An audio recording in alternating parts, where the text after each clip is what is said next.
Hi everybody, my name's Cal. I work here at the Utica Zoo, and today we're going to talk about invasive species of animals. Now, an invasive species for an animal is an animal that comes from one part of the world, is introduced to a new part of the world, and in that new place, it does harm to the environment. That can be because it eats the plants and animals that live there, it can be because it has no natural predators, or it can be just because they're very good at multiplying and growing their population. Now, lots of invasive species that are invertebrates, so animals without backbones, arrive to new areas as hitchhikers on boats or cargo or vehicles going from one location to another. Now, here I have some African giant millipedes. These are the biggest millipedes in the world, and they have some invasive hitchhikers of their own.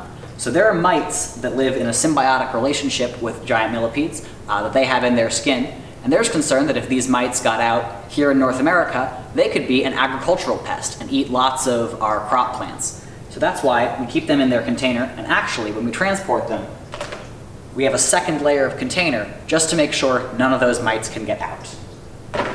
Fortunately, there's lots of good things that you can do to avoid the spread of invasive hitchhikers. So if you go camping or fishing, cleaning off your gear really well before you leave the forest that you're in can make sure you don't spread anything from that forest to a new place that you might go later.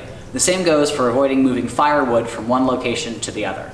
If you keep careful with those things, you'll avoid spreading things like bugs, eggs, and any other pests that could be invasive in one place to a new place.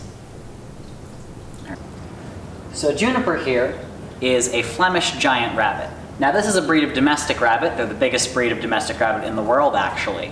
But wild rabbits are a very common invasive species in a lot of areas. They're originally native to Europe and Asia, but can now be found on every continent except Antarctica.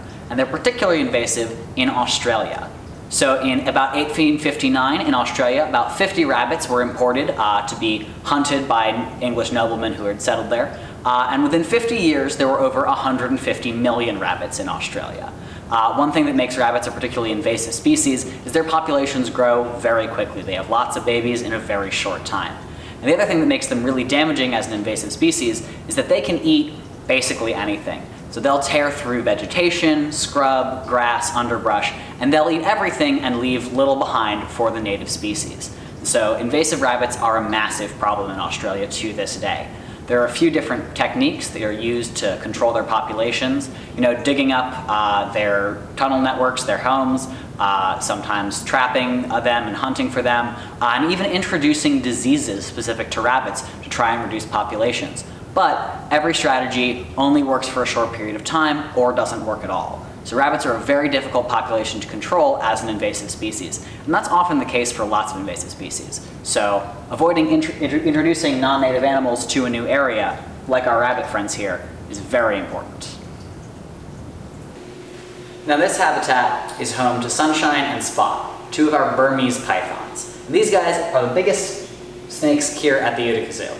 Now, Burmese pythons are also known for being one of the most famous invasive species here in the United States. And they're particularly a problem down in southern Florida in the Everglades.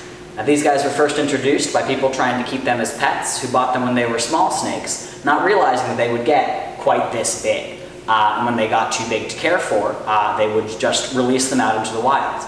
And down in Florida, they managed to survive, and they actually managed to thrive and become an invasive species. So now there are tons of Burmese pythons in Florida where they shouldn't be. They're originally native to Southeast Asia, but the climate there in the Everglades is similar enough that they've lived, they've spread, and they can eat just about anything down there, from birds to mammals to other reptiles. And with the number of threatened and rare species found in the Everglades, that's a big problem for the wildlife in Florida. Now, releasing any pet into the wild is always a very bad idea. Lots of pets simply won't survive and can't handle the climate, and sometimes if they can become invasive and damaging to the environment, just like our Burmese pythons here. So if you do get a pet, always do lots of research beforehand and make sure you're prepared to care for that pet for its entire life. There are lots of ways that an invasive animal can be brought to a new area, whether that's hitchhiking and by accident, or if it's introduced on purpose for human use. But there are always ways to prevent the spread of invasive species. So being responsible about where animals are coming from and where they're moving to is really important for us as people to make sure we don't do harm to the environment.